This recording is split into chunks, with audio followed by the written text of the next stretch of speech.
Hey guys, what it is yo girl Cadillac. Yes, I'm Cadillac Dixon. I'm the Drama Life Prison Wife. I'm the legally blind artist that is rapping and painting for justice. Open! Because you got to hold your breath for justice. To see justice before our face to blink. Yes, he's your girl Cadillac. Anyways, guys, I am coming through today, October the 7th, 2025. Girl, what time is it? Oh gosh, it's later than I thought. It's 11:02 p.m. Anyways, I'm coming through because we're trying to get back to my testimonies. I've been on my justice tip, right? And I do plan on, if I got a little bit of energy, later finishing up 1250 podcast project Reach the World drawing. Y'all know we started that. I don't even know when we started that, but I did part. It just wasn't working. Like the Wi-Fi in my house is gone to bed. Like literally, there's no Wi-Fi. Like, and then they did something out front of the house, and when they were done, it was like literally no, no, no. It's saying about to die. The phone about to unalive itself. Okay.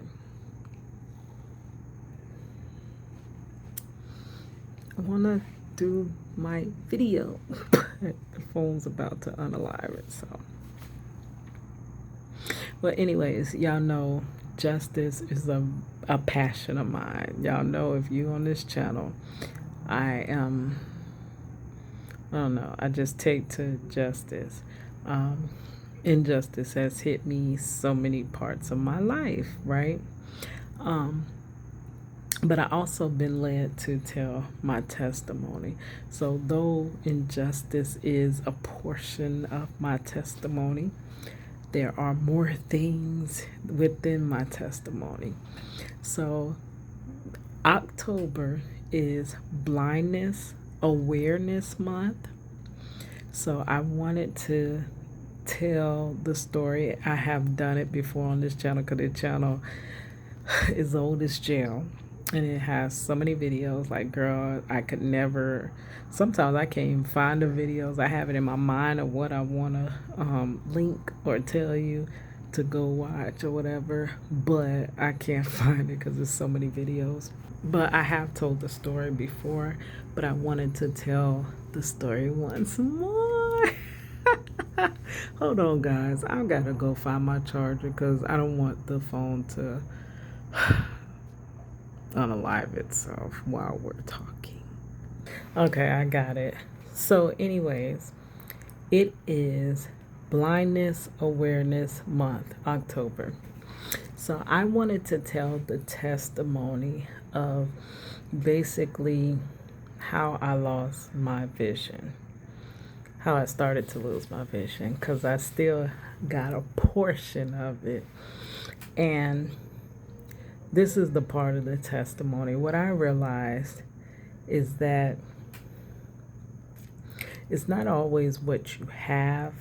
Like, sometimes we don't have as much as others, right? I don't have as much vision as most people, right? Majority people. But the portion that I have somehow, sometimes it's more than what some others have, right? So I have to, whatever portion I have of it, I have to use it to the fullest extent that I can, right? Just like our health. Not everybody has their full health. Some people have their full able body health, right? And I've dealt with disabilities for much of my life. And they have made my life very, very challenging. But they make me work that much more harder. And I have to still be grateful for the portion of health that I have. So, on top of the spinal injuries that I have, the carpal tunnel that uh, really just makes it really hard to do almost anything that you can think of doing with your hands, which I ended up diagnosed with severe carpal tunnel and nerve damage when I was 22 years old. So when I was really, yeah, at that time, that's when I started noticing the difference in my vision. At that time, y'all know, it always starts back to this because it's compounded. My husband was snatched out of our household. He was the breadwinner. I ended up having to find an overnight job because I couldn't afford daycare. And it's like you have to choose. Do you want the daycare or do you want to work? And if you work, your whole paycheck is going to daycare. So it really makes that pointless. You're working just to send your child to daycare when you could just keep your own child and still be just as broke as you are with sending your child to daycare. So because that, I knew I couldn't elevate like that. And my thing has always been trying to fulfill like the full capacity of who God made me to be. Right? I feel like in a lot of ways I've been limited and cut off and tapped off, and my ceiling is dropping on me. Oh, I had a rhyme with that one. I used to think the limit was the sky. Now call me Chicken Little, since the sky is falling on my. But yeah, it seems like so many things are just limiting me. And it's like my mind has these big, like there's no boundaries in my mind, but in my physical there are very much boundaries that limit me, right? So I'm a single mother, single married woman. Y'all seen that video? Married because with my husband who is wrongfully incarcerated, but in real life I'm single because I'm the one out here on my own, sleep alone, raising the child basically on my own. We kept in communication like through prison visits and through phone calls and things like that. But most part, I was a single mother overnight by force, not choice. I got a song about that too. To all my single mothers out there by force, not choice.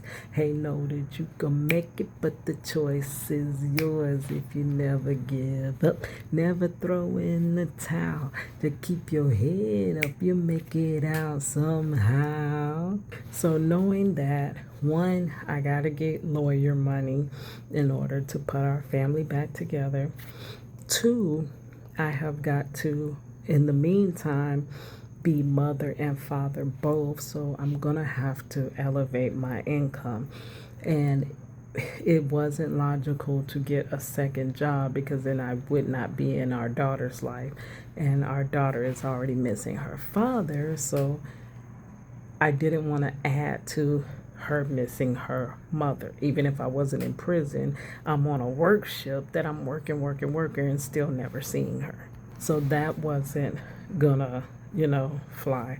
So I said I have to find a career that can elevate, that can increase in the amount that I'm paid, because I was a worker at Winn-Dixie.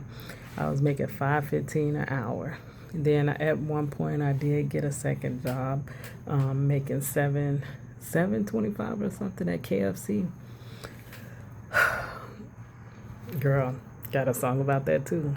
Working Winn-Dixie, KFC, all of this stressing me. Lord, send my blessing, please. When I'm gonna be debt free. I'm working 9 to 5 on the grind. I ain't even got no time to spend with my family. All this is killing me. My baby girl crying, please, mommy, don't go, stay with me. My reply, baby, I gotta go, can't stay home. But yeah, trying to make those ends meet. So I ended up working overnight. I found me an overnight job at the super center that was down the street from the KFC. Y'all know the manager at the super center came up in the KFC. It was like, I'll pay all y'all way more than you make here, which it wasn't. He paid me like a quarter more because I went up to $7.50 to work overnight. So I basically made one more quarter to work overnight, but it was the ability to be able to work full time and to keep our daughter all day, and then in the evening I'm trying to elevate, so I went to hair school. This was 2003 when I enrolled into hair school. So the first part of hair school, you are doing book work. You're not even on the what they call the clinic floor. You're not touching any head. You're not even doing the mannequin head. You're just in the book. So when I got my book, I started noticing, because I guess I hadn't been like reading like that. I used to read like in middle school or whatever, but after middle school ended, I think I stopped reading books. Like I don't even remember the last time I've read a book, which is not good, but you know, I be on other stuff. I do read articles and stuff though, y'all know that much. I be doing a little research. But when I looked at the book, that's when I realized that the lines of the word, and what messes me up the most is black text on white paper. That is like so difficult to read. And I started noticing that the lines of text looked like they kind of had shadows. Like each line had a shadow. And it looks almost like a 3D effect. So I'm thinking I just need some reading glasses or something like that.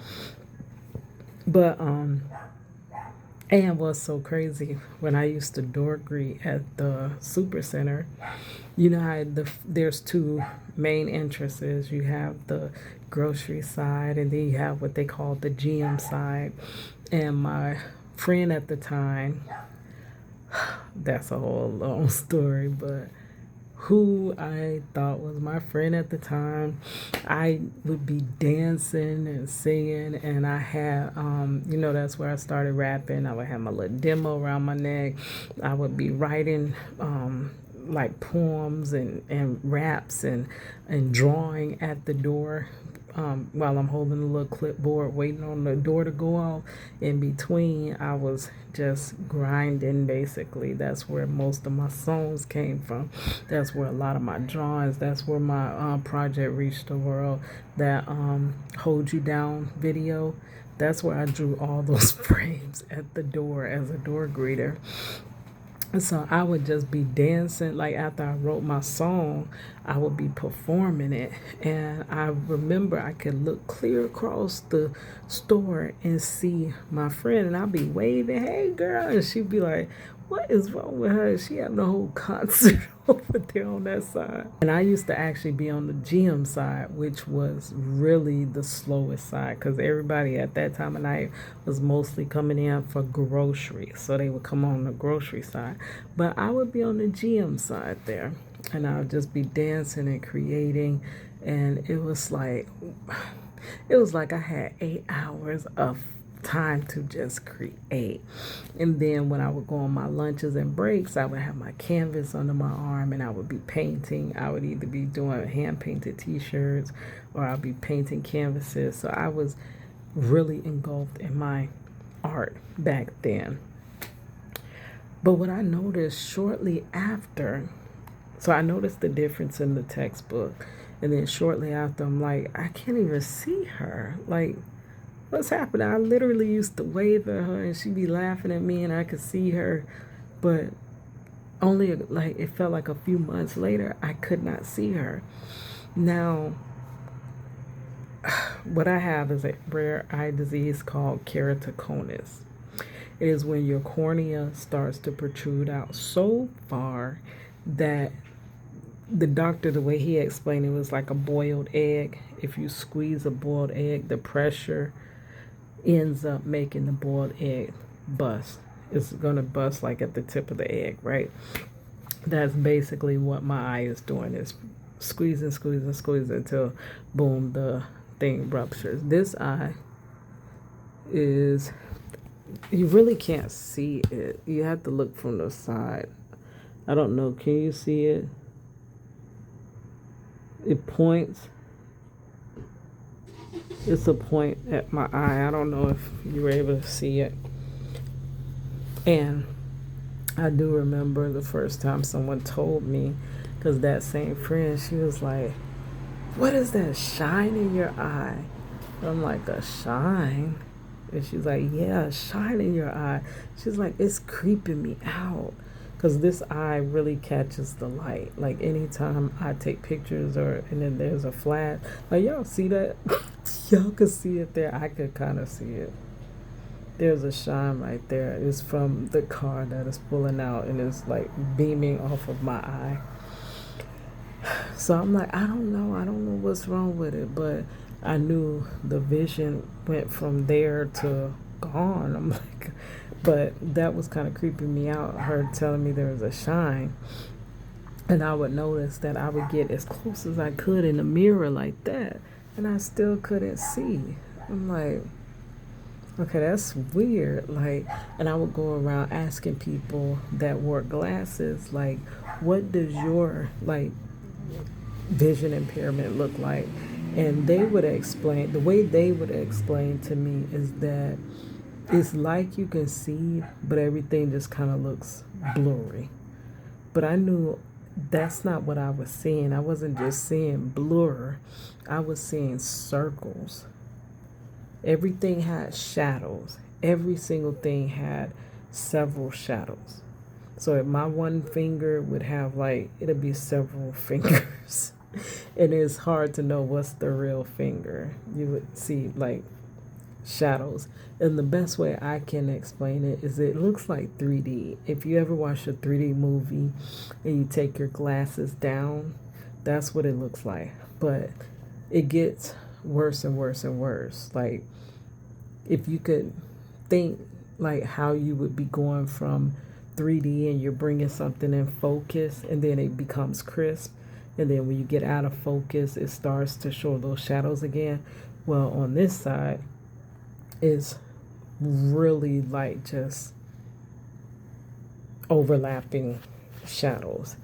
This side is a little bit, I still have some vision left in this eye. I have 20x, so nothing, I can't really make nothing out except for that girl. God had healed my eyes for a split moment, and I woke up one day and I'm like rubbing my eyes and I'm like, did I fall asleep with my contact in? But I don't even wear contact on this side, and I could literally just see through that eye. That's when someone named Derek Vernon had prayed for my eyes. He prayed and he was like, "Do you believe that you'll be able to see again?" I'm like, "Yes, because God healed me once, and I know He can heal me again, girl, because my eyes used to be worse than this."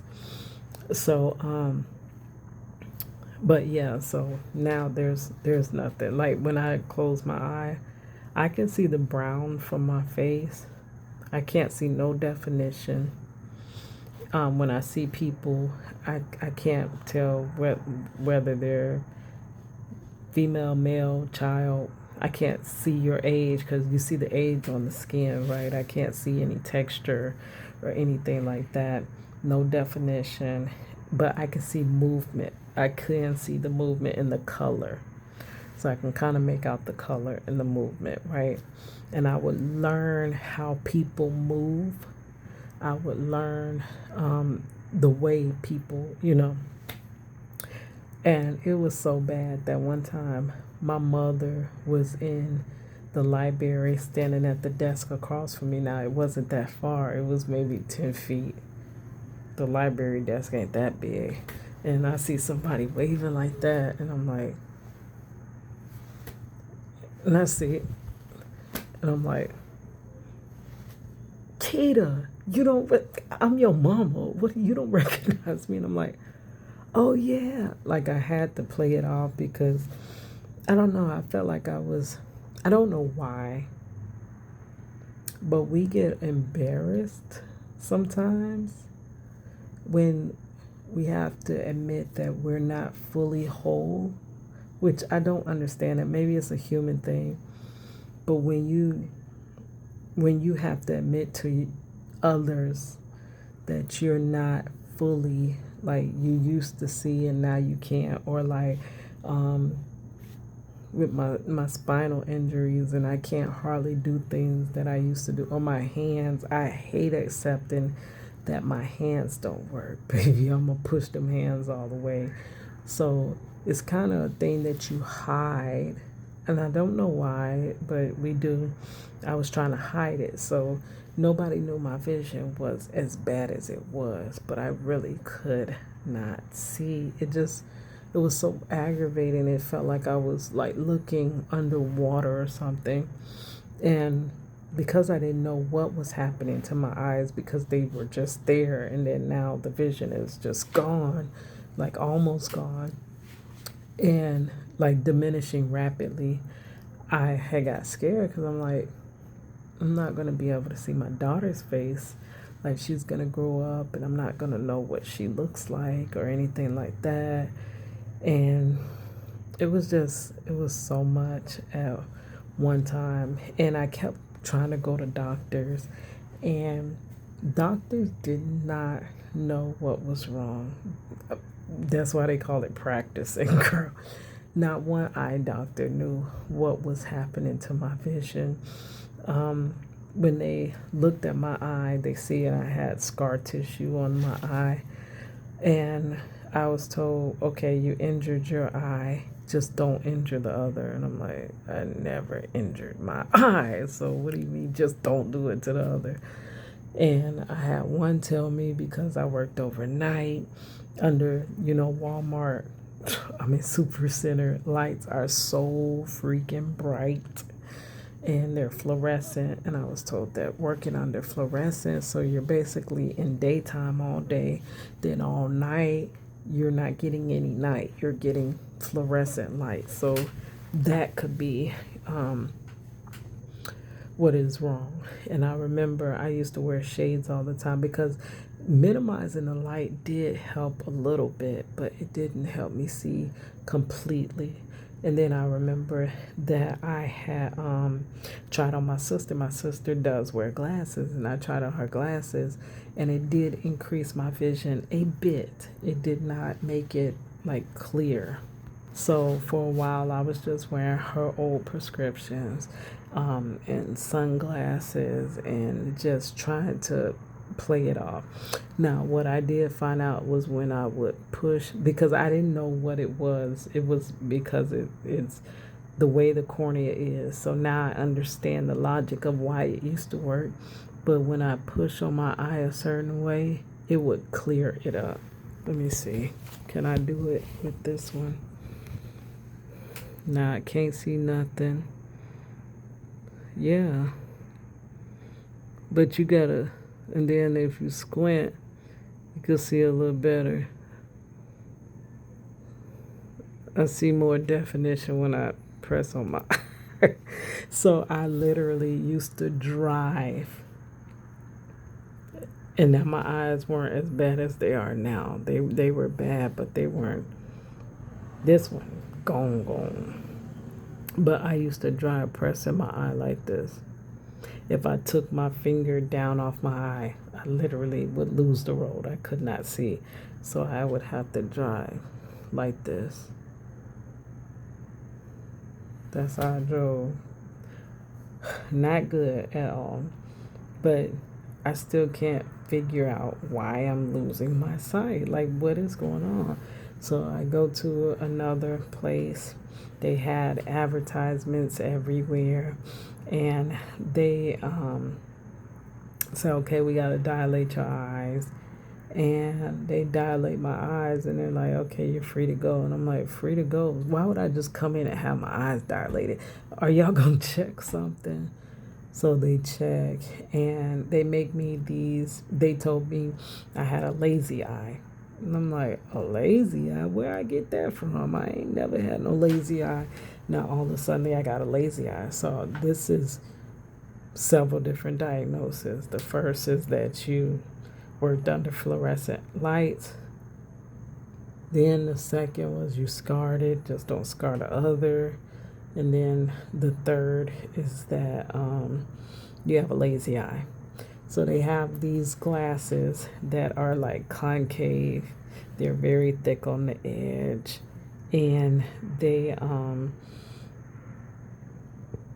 very thick on the edge, but they kind of go in like a prism.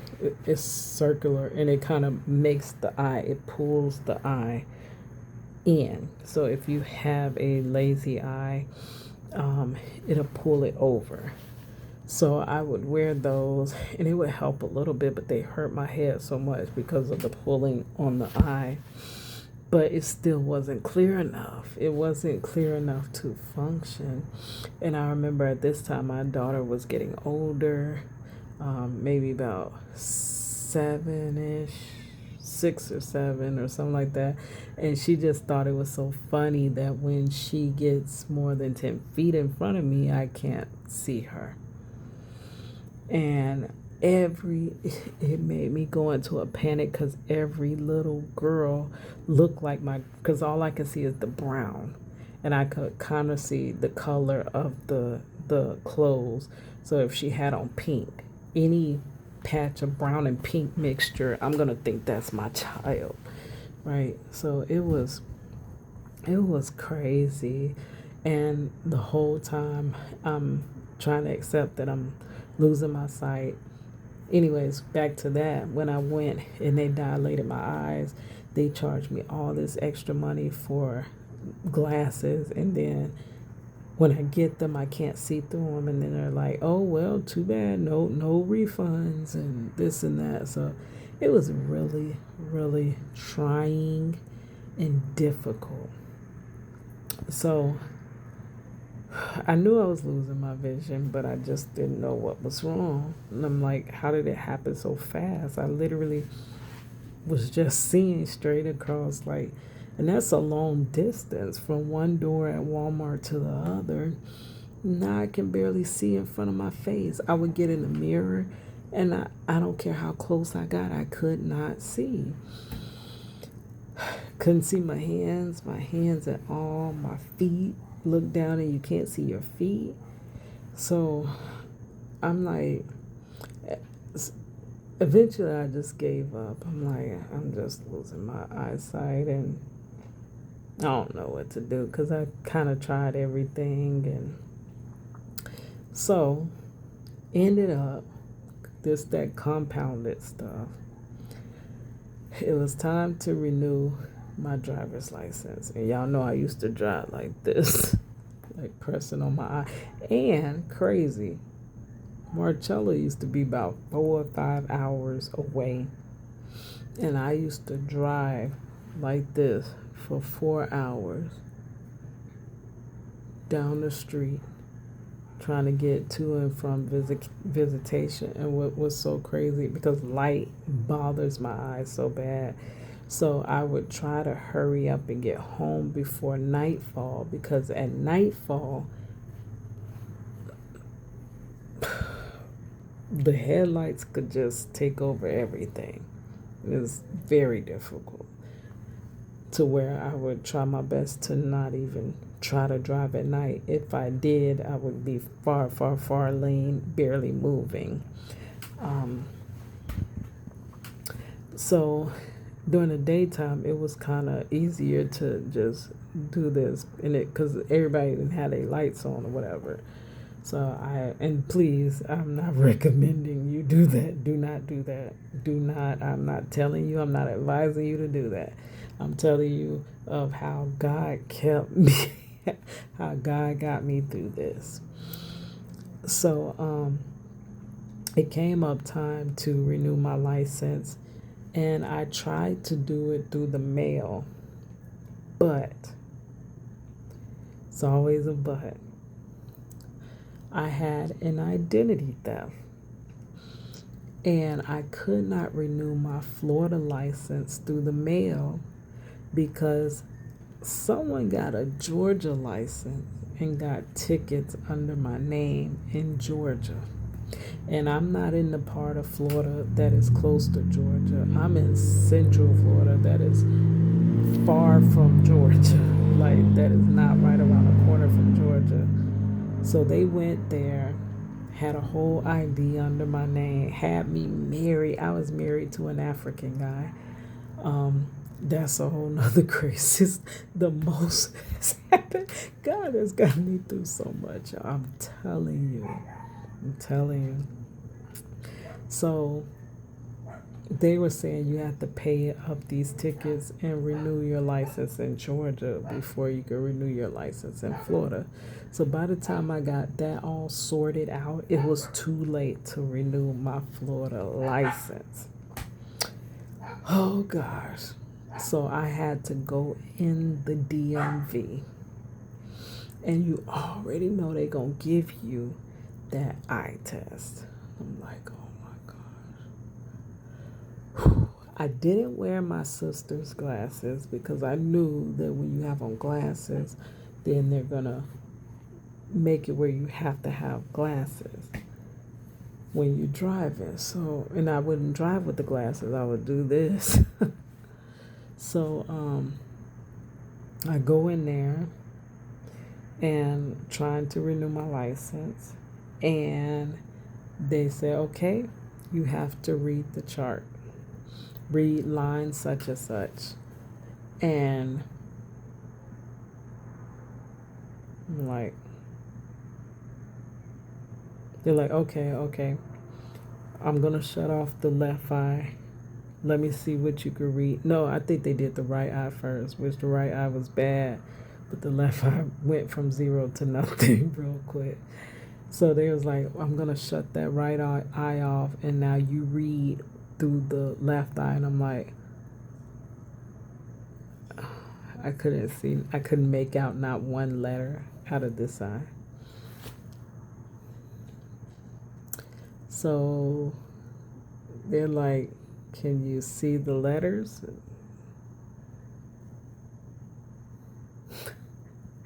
So I'm like, oh my gosh, they're gonna take my license. So now I'm a single mother, prison wife. No way to see my husband once they snatch my license. No way to get back and forth to work. No way to do whatever. I mean, I was struggling to do everything, but I was still doing it. I was in hair school too, like as I was losing my eyesight. It's so crazy how did I go through all of that as I'm just naming it. So at the end they said, I thought they snatched your license then, but they didn't. They said they issued me a temporary driver's license. They say you have until, was it 30 or 60 days? They may have gave me 60 days. They say you have to go to an eye doctor and you have to correct your vision. If you do not correct your vision by this date, we'll take your license. And I'm like, but I literally I have been trying my best to correct my vision. You see, I have been to all these different places and nobody freaking knew. Like, they were telling me all different conflicting things and nothing made my vision better. Okay.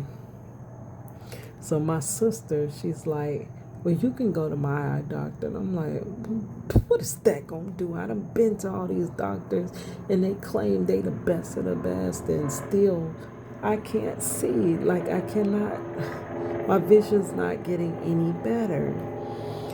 So I'm like, heck with it. I'm making peace with now. I'm gonna lose my license. I don't know how. I worked in a whole nother city, so I'm like, well, I guess I'm gonna lose my job now and this and that. So preparing for the worst, because a lot of bad things do happen in my life. So I'm preparing for the worst. And I go in to the doctor, and the nurse, they sit you down in a little thing where you look in one side. They got the little things, and you sit with your nose up on the thing and your chin up on that thing. And she's like, look at the little hot air balloon. And I look at the hot air balloon. Now, granted, I can't make it out, but I see the colors. I know that's the object. I can tell that's the object because I see all the different colors. And I'm like, okay. And she's like, can you look at the hot air balloon? And I'm like, I'm looking at the hot air balloon. And she's like, no, you're not. And I'm like, yes, I am. It's red. I'm looking at the hot air balloon. And she's like, you can't see that. I can see what you see. So she goes and gets another nurse. She goes and gets another nurse. And that nurse comes and she's like, can you look at the little hot air balloon? And I'm like, okay, hot air balloon right there. And she's like, ma'am, can you look at the hot air balloon? I'm like, I see it's right there. It's red. And she's like, you don't see it. You can't see it. I'm like, okay. So now I'm like confused. So they go get a doctor. They go get the doctor. And he looks. And I hear, I'm like, you don't want to hear that. And he ain't even saying no words. He said, well, I got some good news and some bad news for you. You don't want to hear that either, right? He said, you're going blind. He said, you have a rare eye disease called keratoconus. He said, this is really going to be a big part of your life. He says, you are losing your vision,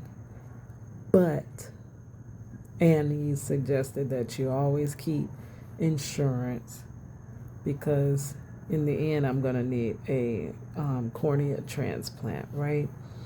So this is another reason why I'm stuck to 9-to-5 jobs, because I'm going to need that cornea surgery, and I have to keep healthcare, and healthcare is attached to your job, but I have conflicting disabilities that I really don't need to be working so much on the job, but I have to so it's a big mess. But if I learn nothing from all the stuff I've been through in my life, is that God has a way that he's going to work that out, right?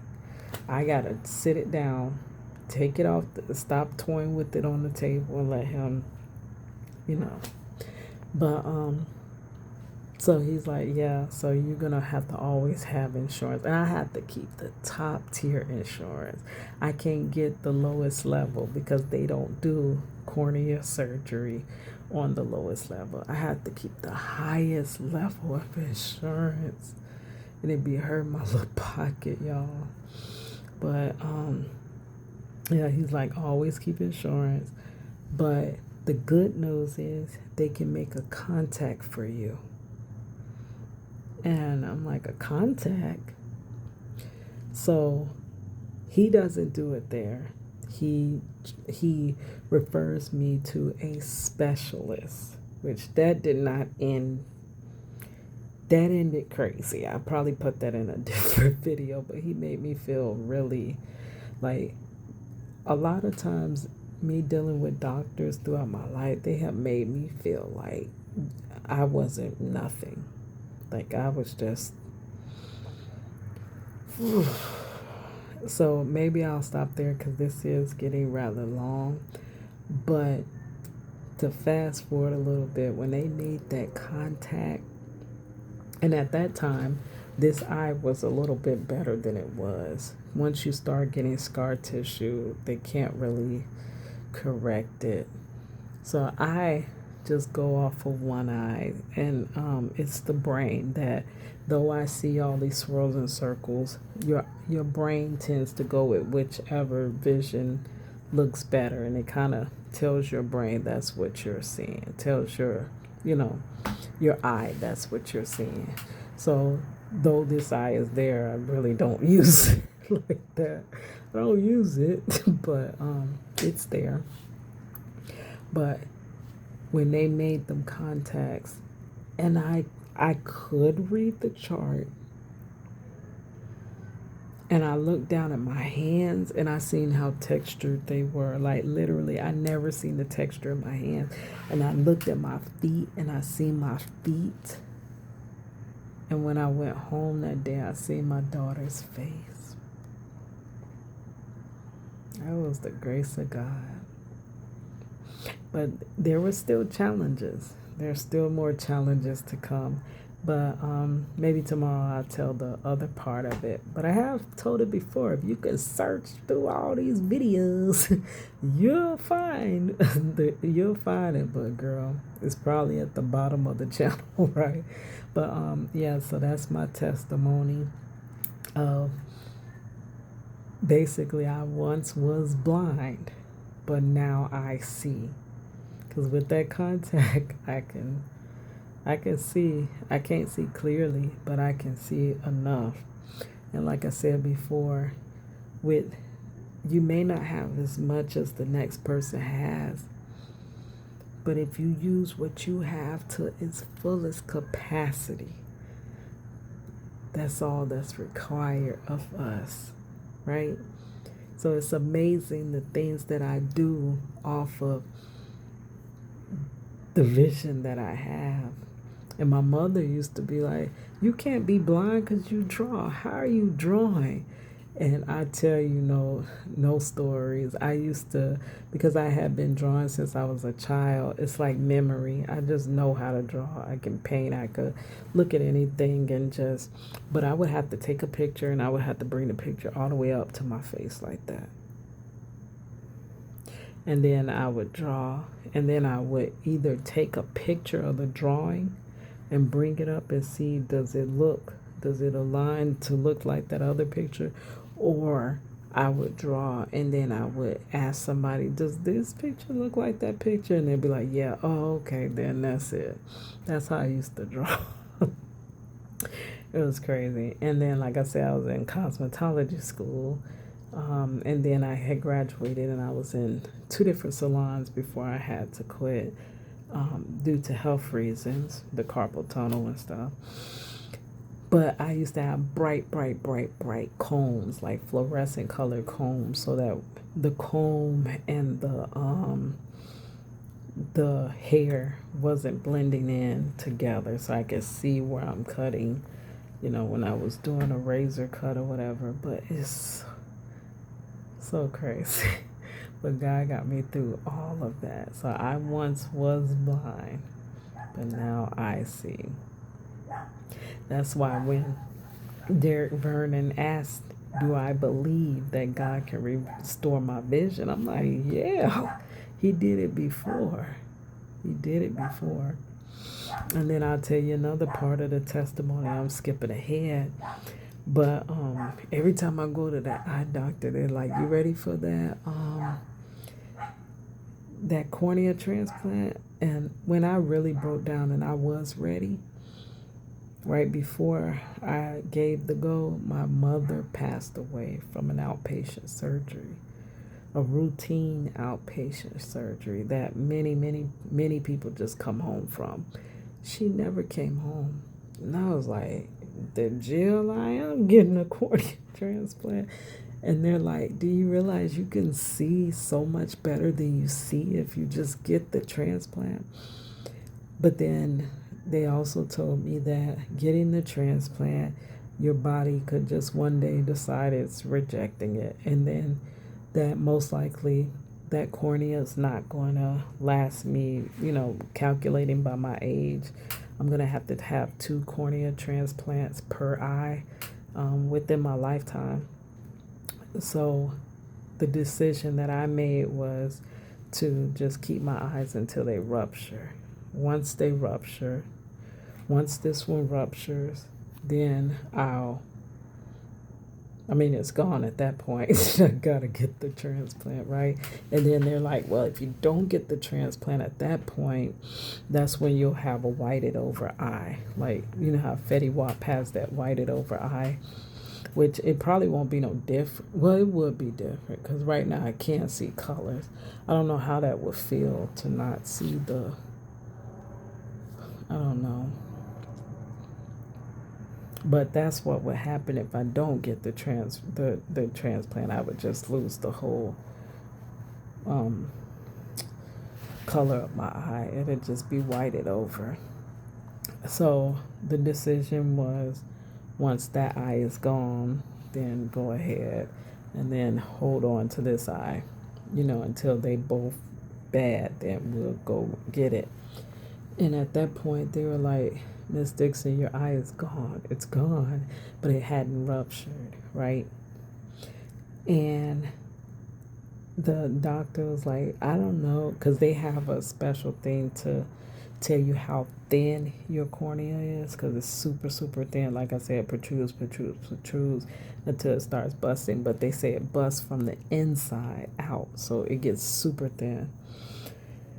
And there's like, we don't know if you have 5 years with your eye or 10. And I remember this was 2017 or so, that it had almost been that point. And I remember telling another girl, she was I was in graphic design school at that point, which it was so hard being in school and being visually impaired, trying to be a graphic designer and sitting up on the computer like this. And they're like, could you move yourself back from the computer? And I would have to sit all the way in the front of the classroom. And then some of my projects were coming out pixelated because I couldn't notice the texture and all of that. So it was really challenging. But I graduated, you know.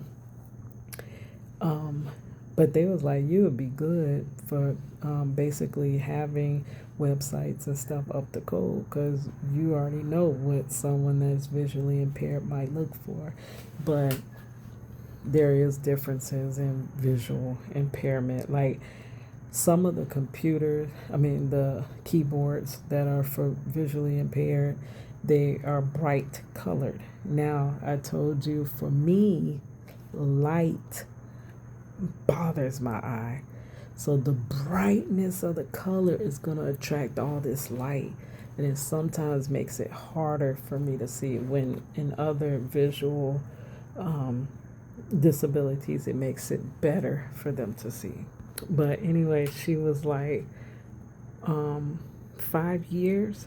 She said, why pray for 5 years? Why not pray for 10?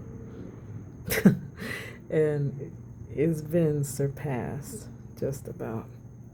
So, yeah. All right, guys, that's my testimony, and I'm sticking to it. It's your girl, Cadillac.